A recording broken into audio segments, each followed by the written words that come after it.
안녕하십니까. 전자기하학을 위한 수학을 강의할 박영기입니다. 이번 시간에는 이제 전자기하학을 위한 수학의 내용, 전반적인 내용을 설명하는 시간을 가지도록 하겠습니다. 이제 여기 이 페이지와 뒷페이지에 이제 전자기하학을 하면서 이제 접하는 수학들이 쭉 나열되어 있는데요.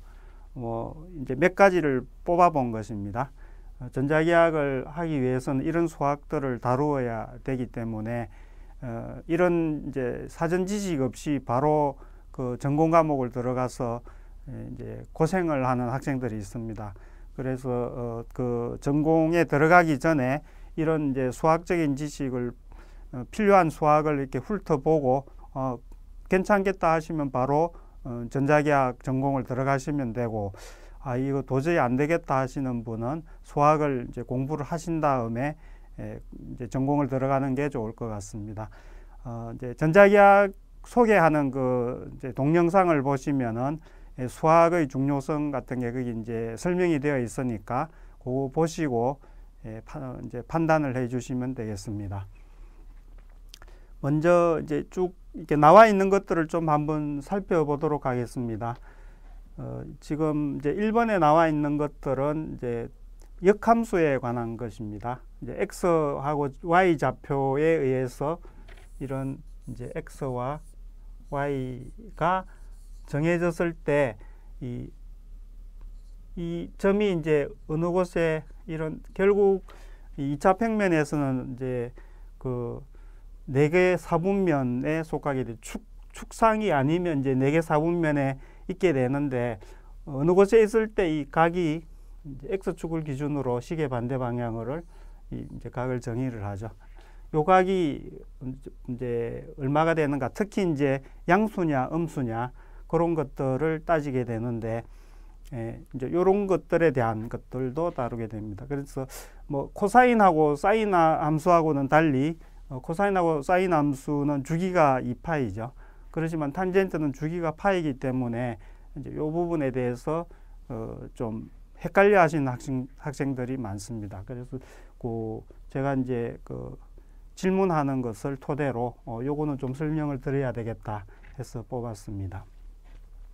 그 다음으로 2번을 보시면은 이런 이제 전하를 구할 때 이런 식으로 구해야 되는 문제들이 있습니다. 여기 보시면은 이제 이게 좌표계로 보면 이게 이제 원통 좌표계에 속하는데요.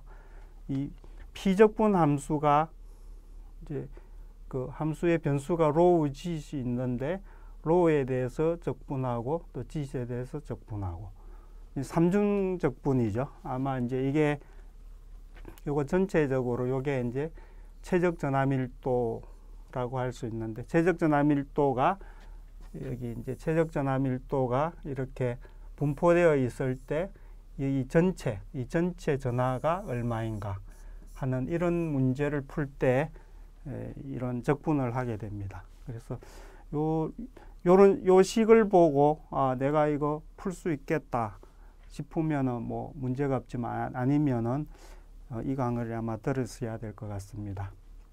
그 다음에 이 삼각함수 중에 이제 이런 관계들, 그 다음에 탄젠트 x를 뭐 미분한다든지, 코사인이나 사인 함수를 미분한다든지 이런 내용이 이제 나옵니다.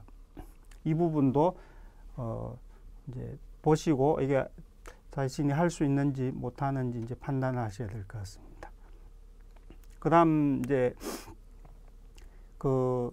선전하라든지 이런 이제 선전하라든지 또 면전하를 이렇게 구하는 과정에서 필요한 이제 적분이 이런 적분이 나옵니다. 이런 적분은 이제 분모에 이제 이 변수가 들어가고 이 제곱이 되어 있는 것이 또 2분의 3승 이렇게 되어 있는 복잡한 이런 이제 적분인데, 이런 적분을 이제 이 과목을 공부하게 되면 할 수 있게 됩니다. 그 다음 5번은 위하고 비슷한 건데, 요거는 이제 전기장을 구할 때 또 이런 식을 풀어야 될 때가 나옵니다. 좀 비슷하죠. x제곱 y제곱인데 이게 이제 변수가 y인데 y 프라임인데 y 프라임에 대해서 적분을 하는데 이제 x 변수는 그대로 남아 있고 또 이런 형태. 그리고 이게 이제 둘 다 마이너스 무한대부터 플러스 무한대까지 이런 식으로 이제 아마 이제 이런 것들은 무한히 긴 도선 혹은 무한히 넓은 평면 뭐 이런 종류의 문제를 풀 때 나오는 것입니다. 6번 같은 것은 이제 이 x와 y의 관계가 이제 적분으로 이렇게 표시되어 있을 때 요것을 이제 x하고 y가 어떤 관계인가 구하는 그런 이런 이제 종류의 문제도 다루게 됩니다. 그리고 이거는 이제 각이 이제 두 개가 합쳐지거나 빼질 때의 사인이나 코사인 값이 이제 각각의 각으로 어떻게 표현이 되는가 이런 것들이 이제 나오게 됩니다. 이런 관계에 대해서 이제 공부가 필요하신 분은 이제 이 과목을 들으셔야 되겠죠. 그 다음 이거는 이제 전미분이라는 건데 전미분이라는 것인데 이제 요거는 좀 나중에 이제 그 전자기하학에서 나오는 이제 다이버전스 티어럼하고 좀 관련이 되는 건데요. 이제 V가 x, y, z의 세 개의 함수로 되어 있을 때 V의 변화량이 이렇게 각각의 편미분하고 이런 관계이다 하는 이런 내용도 다루게 됩니다. 그 다음에 이것은 벡터를 이제 미분적분하는 그런 것입니다. 이제 이것을 이제 벡터의 항등식이라고 하는데 왼쪽의 식이 오른쪽의 식하고 같다 하는 것을 이용해서 이제 여러 가지 또 문제를 푸는데 사용이 됩니다.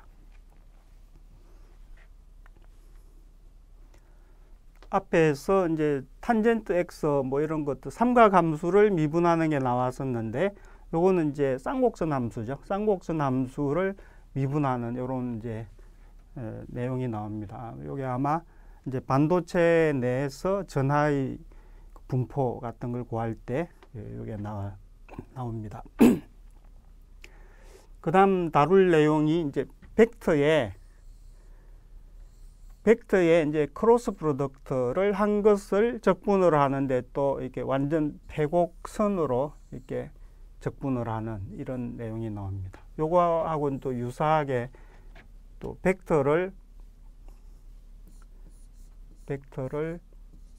도트 프로덕트를 해가지고 뭐 A에서 B까지 이렇게 적분하는 이제 이런 내용도 유사하게 나오는데 이제 벡터를 크로스 프로덕트하고 이거는 벡터를 도트 프로덕트하고 이렇게 한 것을 또 이제 적분을 하는 이런 내용을 다루게 됩니다. 요것은 이제 함수에서 요 안에 이게 요거는 마이너스 9 플러스죠. 이제 요 함수에서 이제 변수의 부호에 따라서 함수가 어떻게 이제 이동이 되는가 하는 그런 내용인데 요거하고 이제 관련된 것은 그 이제 전자기파의 그 전자기파의 전파인데 플러스 방향으로 이렇게 전파해 가느냐 마이너스 방향으로 전파해 가느냐 이런 방향을 나타낼 때 저는 이제 함수를 쓰게 됩니다.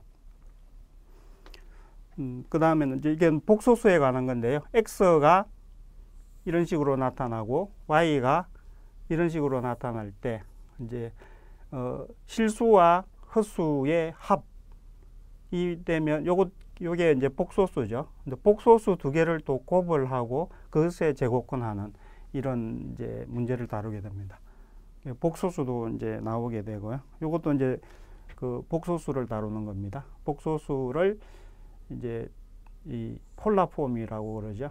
이렇게 크기와 이 각으로 표시하는 이런 것들도 나오고, 그 다음에 복소수의 공액 복소수끼리 곱해서 이제 크기 제곱이 되는 이런 성질도 필요합니다. 요거는 그 다음에 이제 여기서 이제 감마로 표시된 게 이제 반사율인데요. 뭐 전자기파가 이렇게 반사가 되는 때 들어간 것에 대해서 얼마나 나오느냐 하는 정도를 이 반사율이라고 하는데, 요 반사율을 다룰 때 이제 또 이런 식도 나옵니다. 요것은 뭐 이런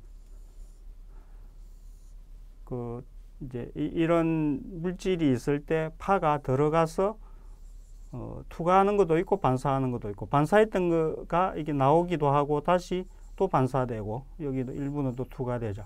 이렇게 무한히 이렇게 반사되고 투과되고 이렇게 할 때 이 나오는 값 이런 것들을 다루는 내용이죠. 그래서 무한히 반사되고 투과되고 하기 때문에 이렇게 무한히 더해지죠. 그래서 이것은 무한 등비급수인데요. 이제 이렇게 될 때 값이 얼마인가 하는 이제 이런 내용들을 다루게 됩니다. 뭐 전자기하학에서 다루는 것을 모두 이제 표현한 건 아니지만 대체로 이제 질문이 많이 나온다든지 또 기초적으로 알고 들어가야 되는 그런 그 내용에 대해서 이렇게 쭉 살펴보았습니다. 그래서 지금 설명하신 내용을 보고 저거 나 아는 거야, 혹은 이게 좀 뭐 지금 정확히는 모르겠는데 책 찾아보면 알겠어, 그러면은 큰 문제가 없지만은 저거를 좀 어렵다, 잘 모르겠다 하시는 분은 이제 이 강의를 들으시고 수학적인 기초를 쌓은 다음에 전자기학 전공에 들어가시는 게 훨씬 시간을 단축합니다. 전자기학뿐만 아니고 다른 과목도 이제 수학을 바탕으로 하기 때문에 계속 그 수학이 필요합니다. 그래서 마치 이제 어떤 외국에 나가서 어떤 그 공부를 할 때 의학 과정을 먼저 하고 그 공부를 하게 되죠. 그 의학 과정에 해당하는 것이라고 생각하시면 됩니다. 예. 그래서 이제 이번 시간에는 전자기하학에서 다루는 수학을 전체적으로 한번 이제 보여드리고 스스로 판단할 수 있는 그런 기회를 드린 강의라고 보시면 되겠습니다. 예, 도움이 되었기 바랍니다. 감사합니다.